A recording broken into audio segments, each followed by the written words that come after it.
Good morning सभी को। Shri Shyam group of education के यूट्यूब चैनल पर आप सभी का स्वागत है।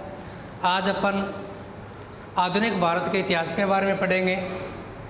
देखिए, हमारा पिछला जो चैप्टर था वो था भारत में यूरोपीय कंपनियों का आगमन। हमने पिछला जो चैप्टर पढ़ा था इससे जस्ट पहले वो यूरोपीय कंपनियों का आगमन था। यूरोपीय कंपनियों के आगमन में सबसे पहले अगर अपन देखें, अगर इनके आने का क्रम देखें तो सबसे पहले पुर्तगीज यानी पुर्तगाली भारत में आए थे। यानी पुर्तगालियों की अगर अपन बात करें तो 1498 पिछले चैप्टर में हमने जिक्र किया था कि जब कुस्तुनतुनिया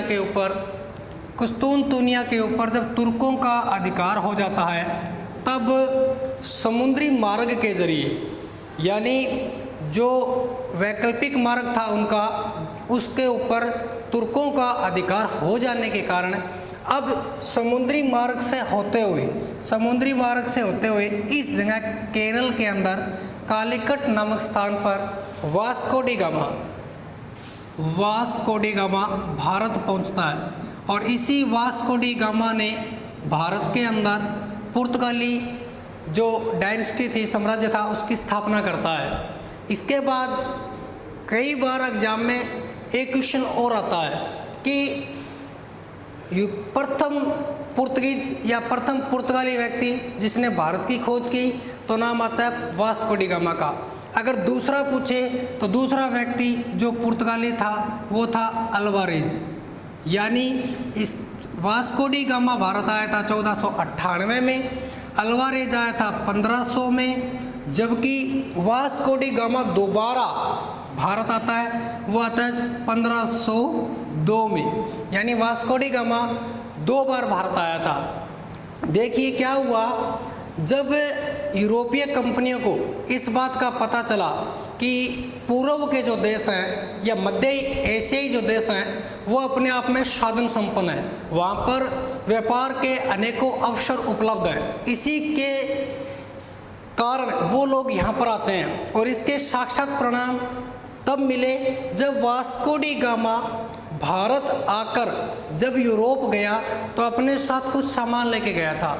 उस सामान को जब उसने वहाँ पर जाकर बेचा तो बताते हैं कि उसका सारा यात्रा खर्च उसके अंदर मिलाकर देखा जाए तो तकरीबन उसको 60 गुना फायदा हुआ था। यानी भारतीय मसाले यूरोप के अंदर बड़े प्रसिद्ध थे, फेमस थे। इसी क्रम में देखें अपन, पहला देश पुर्तगाल, दूसरा डच, तीसरा अंग्रेजों का स्थान है, चौथा स्थान डेनिस, और 5 नंबर पे जो कंपनी आई थी वो आई थी फ्रांस। देखिए ये इनके आने का क्रम है। और अक्सर एग्जाम में ये क्वेश्चन पूछे जाते हैं कि पहला देश पुर्तगाल, उसके बाद डच, उसके बाद अंग्रेज, उसके बाद डेनिस और उसके बाद फ्रांसिस। यानी सबसे बाद में आता है फ्रांस और सबसे पहले कौन आएगा? पुर्तगाल। ये इनके आने का क्रम है। अब ये तो हमने पढ़ लिया था। अब अपन बारी बारी से पहले पुर्तगालियों के बारे में पढ़ेंगे, फिर डचों के बारे में पढ़ेंगे, फिर अंग्रेज़ों के बारे में पढ़ेंगे, फिर डेनिस के बारे में पढ़ेंगे, फिर फ्रांसीसियों के बारे में पढ़ेंगे। ये हमारा क्रम रहेगा जिससे हमारे आधुनिक भारत की पृष्ठभूमि तैयार हो जाएगी। देखिए बच्चे क्या करते हैं, बच्चे कहते हैं कि सर हमें 1857 की क्रांति बताओ, उसके परिणाम क्या रहा, उसका ये क्या रहा। लेकिन जब तक आपको इसकी पृष्ठभूमि तैयार नहीं होगी, जब तक आपको इसका बेसिक कॉन्सेप्ट क्लियर नहीं होगा, तब तक ये चीज़ें आपकी समझ में नहीं आएगी। तो इसका बेसिक कॉन्सेप्ट क्लियर करना बहुत ज़रूरी होता है। क्यों युद्ध हुए, पुर्तगालियों ने क्यों विरोध किया, ऐसा क्या हुआ, अंग्रेज़ों के सामने क्या क्या समस्याएँ आई, पुर्तगालियों के सामने क्या क्या समस्याएं आई, इन सब का अगर अपन बेसिक कॉन्सेप्ट हमारे दिमाग के अंदर हो जाएगा तो हिस्ट्री जो सब्जेक्ट है, जो आमतौर पर देखा जाता है कि बच्चे इसे ना पसंद करते हैं, ये बोरिंग सब्जेक्ट की श्रेणी में आता है। क्यों? क्योंकि हमारी जो शिक्षा पद्धति है, हमारे जो याद करने का जो तरीका है वो थोड़ा सा अटपटा है। देखिए सबसे पहले अपन बात करते हैं पुर्तगालियों की। तो पुर्तगालियों के अंदर हमें सिर्फ 3 व्यक्तियों के बारे में पढ़ना है। पहला जो व्यक्ति है वो है फ्रांसीसी डी अल्मीडा, फ्रांसीसी डी अल्मीडा। दूसरा व्यक्ति जो अपन पढ़ेंगे वो अल्बुकर्क, और तीसरा निनो डी कुना। ये 3 व्यक्तियों के बारे में पढ़ेंगे। तो पहले अपन पढ़ते हैं अल्मीडा के बारे में, फ्रांसीसी डी अल्मीडा। देखिए हुआ क्या कि फ्रांसीसी डी अल्मीडा जो था उसने क्या किया, ये नंबर 1 पहला पुर्तगाली गवर्नर, पहला पुर्तगाली गवर्नर।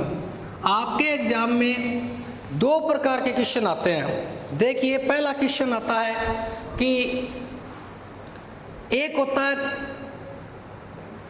पुर्तगाली गवर्नर पहला, यानी सीधा एग्जाम में पूछता है कि भारत में पुर्तगालियों का पहला गवर्नर कौन था। एंड सेकंड आता है कि रियल गवर्नर कौन था, यानी वास्तविक संस्थापक कौन था, या पुर्तगालियों के द्वारा भेजा गया पहला व्यक्ति कौन था।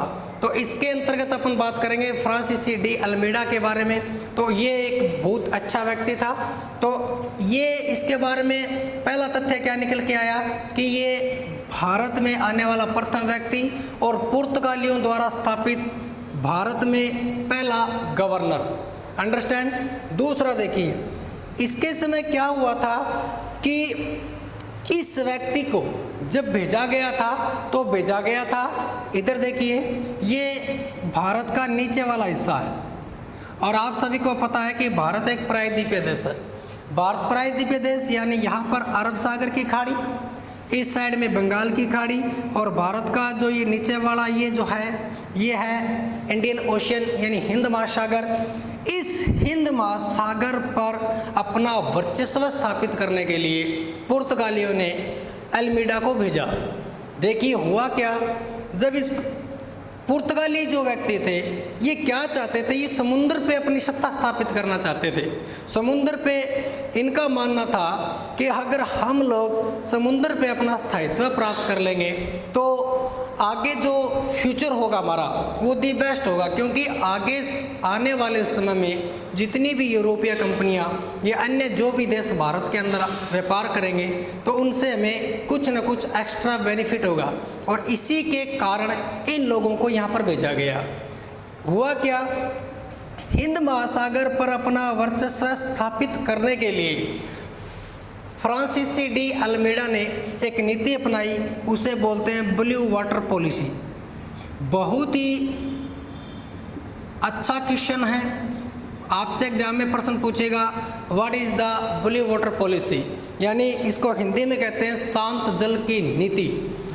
अब एग्जाम में अगर ऑप्शनल एग्जाम आता है, जैसे हमारे कम्पिटिटिव एग्जाम होते हैं, उनमें प्रश्न पूछा जाता है कि ब्लू वाटर पॉलिसी के लिए किसे जाना जाता है, तो ब्लू वाटर पॉलिसी के लिए जाना जाता है अल्मीडा को। किसे जाना जाता है? अल्मीडा को। अब समझने वाली बात यह है कि ब्लू वाटर पॉलिसी है क्या। ब्लू वाटर पॉलिसी क्या थी, अभी मैंने आपके सामने जिक्र किया था कि ब्लू वाटर पॉलिसी जो थी वो हिंद महासागर पर अपना वर्चस्व स्थापित करना। हुआ क्या, जब इसने इस प्रकार से अपना स्थायित्व स्थापित करने की बात कही तो उस समय यहाँ पर और भी व्यक्ति थे। वो कौन कौन से थे, मैंने आपको पहले भी बताया था। नंबर 1 अरबी लोग, क्योंकि अरब के जो लोग थे उनका भारत पर पहले स्थायित्व था। नंबर 2 यहाँ पर मिस्र के भी लोग थे। नंबर 3 यहाँ पर गुजरात के भी कुछ व्यापारी थे। गौर करने वाली बात है, देखना फ्रांसीसी डी अल्मीडा भारत आता है क्या करने के लिए, हिंद महासागर पर अपना वर्चस्व स्थापित करने के लिए, जिसे क्या कहा गया, ब्लू वाटर पॉलिसी नाम दिया गया। जब इसने यहाँ पर अपना स्थायित्व प्राप्त करने की कोशिश की तो इन तीन शक्तियों ने, अरबी लोगों ने, मिस्र के लोगों ने, गुजरात के लोगों ने, यहाँ पर चौथे व्यक्तियों की अगर अपन बात करें जो उनका कुछ स्थान रहा था वो थे मध्य एशियाई तुर्क, क्योंकि ये तुर्क भी अपना स्थायित्व यहाँ पर करना चाहते थे। यानी कोई भी चीज़ हो अगर हमें उसे प्राप्त करनी होती है तो इतनी आसानी से नहीं मिल पाती हमें, उसके लिए हमें कुछ ना कुछ स्ट्रगल करना पड़ता है, सैक्रिफाइस करना पड़ता है, तब जाके हमें वो चीज़ मिलती है। और अल्मीडा के समय बताते हैं कि 2 युद्ध हुए थे। एक पहला युद्ध था चोल का युद्ध, पहला युद्ध था चोल का युद्ध, और दूसरा युद्ध था दीव का युद्ध। देखना गौर से, ये अक्सर एग्जाम में तो नहीं आते हैं, लेकिन फिर भी अपने समझ के लिए ये चीज़ें बहुत ज़रूरी है। पहला युद्ध चोल का युद्ध। इस चोल के युद्ध में बताते हैं कि ये चारों की संयुक्त सेनाएं और इधर फ्रांसीसी अल्मीडा के मध्य एक संघर्ष होता है, और इस संघर्ष के अंदर बताते हैं कि फ्रांसीसी अल्मीडा की क्या होती है, हार होती है, और इसका बेटा भी इस युद्ध में मारा जाता है। लेकिन फिर भी इस व्यक्ति ने हार नहीं मानी, और उसके 1 साल बाद फिर दूसरा युद्ध होता है दीव का युद्ध, और इस दीव के युद्ध में फ्रांसीसी अल्मीडा की क्या हो जाती है, विजय हो जाती है। और इसी विजय के फलस्वरूप बताते हैं कि इसकी ब्लू वाटर पॉलिसी क्या रहती है, सफल रहती है। लेकिन एक लंबे संघर्ष के कारण पुर्तगाली धीरे धीरे कमज़ोर हो रहे थे। अब एक दूसरा व्यक्ति आएगा, उस व्यक्ति का नाम है अल्बुकर्क। दूसरा व्यक्ति अल्बुकर्क, यानी अल्मीडा के बाद जो व्यक्ति आया उसका नाम था अल्बुकर्क। Number 2 Albuquerque. ये पुर्तगाली गवर्नर बहुत ही अच्छा है, इसके अनेकों फैक्ट्स हैं, इसके फैक्ट्स अपने को पढ़ने पड़ेंगे। देखिए अल्बुकर्क ये जो व्यक्ति था पुर्तगाली, ये पुर्तगाली साम्राज्य का वास्तविक संस्थापक माना जाता है। रियल संस्थापक अपन मानते हैं अल्बुकर्क को, जबकि संस्थापक था अल्मीडा। देखिए 2 व्यक्ति हैं, अल्मीडा क्या है, पहला गवर्नर और पुर्तगाली साम्राज्य का संस्थापक, जबकि अल्बुकर्क जो है वो क्या है, रियल वास्तविक। अपन हिस्ट्री पढ़ते हैं, उस हिस्ट्री के अंदर अक्सर पूछा जाता है, जैसे अगर अपन दिल्ली सल्तनत की बात करते हैं, दिल्ली सल्तनत की अगर अपन बात करते हैं तो कुतुबुद्दीन ऐबक दिल्ली सल्तनत का संस्थापक, जबकि इल्तुतमिश क्या है, दिल्ली सल्तनत का वास्तविक संस्थापक। अब इनमें डिफरेंस क्या है, मेजर डिफरेंस क्या होता है, जैसे क्या हुआ, कुतुबुद्दीन ऐबक आया और उसने कहा कि एक झंडा गाड़ा और कहा कि अब ये जो क्षेत्र है वो दिल्ली सल्तनत कहलाएगा, लेकिन उसने कुछ ज़्यादा नहीं किया और चला गया। लेकिन उसके बाद इल्तुतमिश आया, इल्तुतमिश ने क्या किया, स्ट्रगल किया, क्षेत्रों को जीता, अपने अंदर मिलाया, तो वो क्या हुआ, रियल। उसी प्रकार से बाबर ने मुगल साम्राज्य की स्थापना की, लेकिन रियल अगर बोले तो अकबर। उसी प्रकार से अंग्रेजी साम्राज्य का संस्थापक लॉर्ड क्लाइव, लेकिन रियल मुनरो को बोलेंगे अपन। इसी प्रकार से क्या हुआ, अल्मीडा जो था वो क्या था, पुर्तगीज साम्राज्य का संस्थापक, लेकिन रियल किसको बोलेंगे अपन, रियल बोलेंगे अल्बुकर्क को। कैसे, ये लोग क्या करते हैं, नंबर 1 इसके फैक्ट ध्यान से देखो। अल्बुकर्क ने क्या किया, सबसे पहले अपनी जो कैपिटल थी, अपनी जो राजधानी थी, वो कोचीन को बनाया। अब आपसे क्वेश्चन एग्जाम में पूछा जाता है कि पुर्तगालियों की कैपिटल क्या थी, कैपिटल का अगर नाम आए तो कोचीन, और बनाने वाला कौन, अल्बुकर्क। दूसरा अगर क्वेश्चन आपसे पूछे, इसके बारे में बहुत ही अच्छे अच्छे क्वेश्चन आते हैं। इसकी एक प्रणाली थी आर्मड काफिला प्रणाली, आर्मड काफिला प्रणाली, आर्मड काफिला प्रणाली। देखिए ये एक प्रणाली हुआ करती थी, समझने की कोशिश करना। अभी अपनों ने पढ़ा था कि ब्लू वाटर पॉलिसी, पुर्तगालियों का मुख्य जो उद्देश्य था वो यही था कि हमें हिंद महासागर के ऊपर व्यापार स्थापित करना है, हमें हिंद महासागर के ऊपर अपना वर्चस्व स्थापित करना है। इसी के कारण इन लोगों ने क्या किया, अनेकों ऐसे हथकंडे अपनाए जिसके कारण इन्हें क्या लगे कि पूरा का पूरा हिंद महासागर जो हमारे हिस्से में आ जाए। अभी आगे नीति अपनाएगा, क्योंकि ब्लू वाटर पॉलिसी कुछ मायनों में सही साबित नहीं हो रही थी। अब इसने क्या किया, देखिए थोड़ा सा ऊपर वाला हिस्सा यहाँ से अपन यहाँ लेते हैं, यहाँ पे है होर्मुज, होर्मुज, और इस जगह गोवा, और यहाँ पे है मलक्का।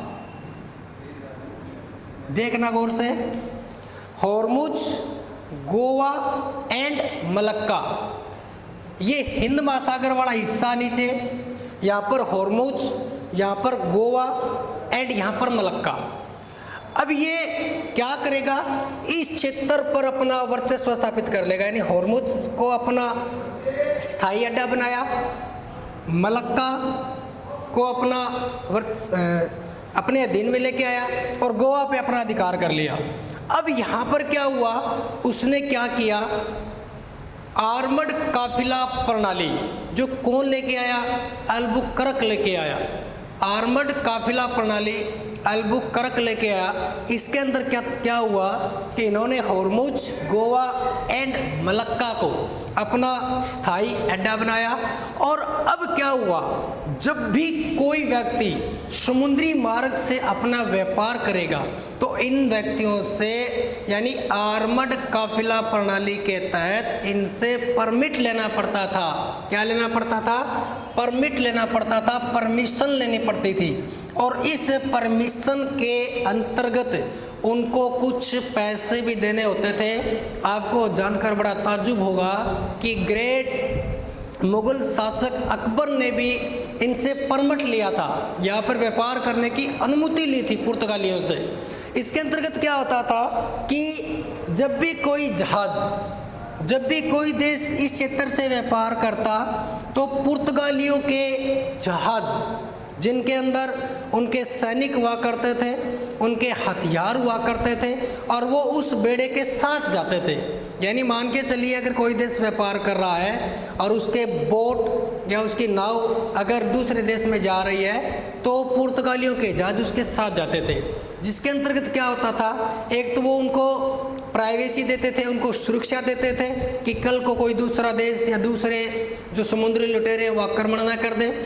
और दूसरा जो कारण था वो ये था कि ये कोई गलत एक्टिविटी ना कर दे या परमिट का कोई गलत फ़ायदा न उठा ले। तो आर्मड काफिला प्रणाली मेरे हिसाब से आपके समझ में आई होगी। तीसरा अगर अपन इसका कारण देखते हैं, यानी अल्बुकर्क ने सर्व पहला काम क्या किया, कोचिन को अपनी राजधानी बनाया। दूसरा, आर्मड काफिला प्रणाली को लेके आया। तीसरा, इसने कार्य क्या किया, इसने कहा कि पुर्तगाली लोगों को अपनी संतान बढ़ाने के लिए, अपने क्षेत्र को या अपने एरिया को बढ़ाने के लिए हिंदू महिलाओं से विवाह करना चाहिए। बहुत ही अच्छा क्वेश्चन है। हिंदू महिलाओं से विवाह करने की अनुमति दी। यानी इसने कहा कि अगर हम लोग हिंदू महिलाओं से विवाह करेंगे तो यहाँ पर हमारा जो व्यापार है वो बहुत लंबे समय तक चलेगा, हमारा वर्चस्व है यहाँ पर लंबे समय तक रहेगा। और ऐसा अगर करेंगे तो हमारी यहाँ पर पॉपुलेशन यानी जनसंख्या भी बहुत मात्रा में बढ़ जाएगी। नंबर 4, ऐसा भी एग्जाम में क्वेश्चन आता है कि अल्बुकर्क जो था वो क्या करता था कि मुसलमानों के साथ बुरा बिहेव करता था, यानी बुरा बर्ताव करता था, जबकि हिंदुओं के प्रति इसकी सहानुभूति थी। ये अक्सर क्वेश्चन नेट में पूछा जाता है कि हिंदुओं के प्रति सहानुभूति जबकि मुसलमानों के साथ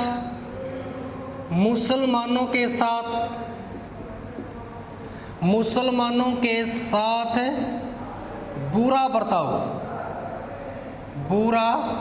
बर्ताव। ये अक्सर नेट में क्वेश्चन पूछा जाता है कि ऐसा कौन सा पुर्तगीज गवर्नर था जो मुसलमानों के साथ बुरा व्यवहार करता था जबकि हिंदुओं के साथ अच्छा व्यवहार करता था, हिंदू महिलाओं के साथ विवाह करने की अनुमति देता है, आर्मड काफिला प्रणाली लेके आता है, अपनी राजधानी कोचिन को बनाता है। ये फैक्ट्स अपने को याद रखने होंगे। पहला, अल्मीडा जो कि प्रथम गवर्नर और ब्लू वाटर पॉलिसी लेके आया, कुछ हद तक सही रही, लेकिन जो उनको रिजल्ट चाहिए था वो ब्लू वाटर पॉलिसी नहीं दे पाई। इसी के कारण अल्मीडा के स्थान पर अल्बुकरक आता है।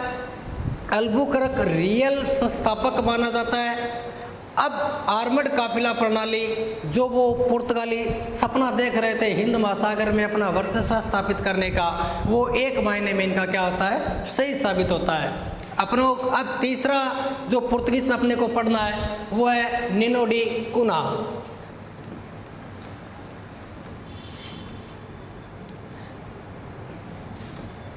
निनो डी कुना, इसके बारे में अपने को फैक्ट पढ़ना है। देखिए सबसे पहला इसका फैक्ट ये कि इसने अपनी राजधानी कोचिन से ट्रांसफ़र करके गोवा ले आया। यानी निनो डी कुना ने अपनी राजधानी किसको बनाया, गोवा को बनाया। निनो डी कुना ने अपनी कैपिटल किसको बनाया, गोवा को बनाया। यानी गोवा वर्तमान में एक स्टेट है जिसकी राजधानी पणजी है, लेकिन इसने अपनी राजधानी यानी पुर्तगालियों की राजधानी गोवा बनाने वाला पुर्तगीज कौन था, निनो डी कुना था।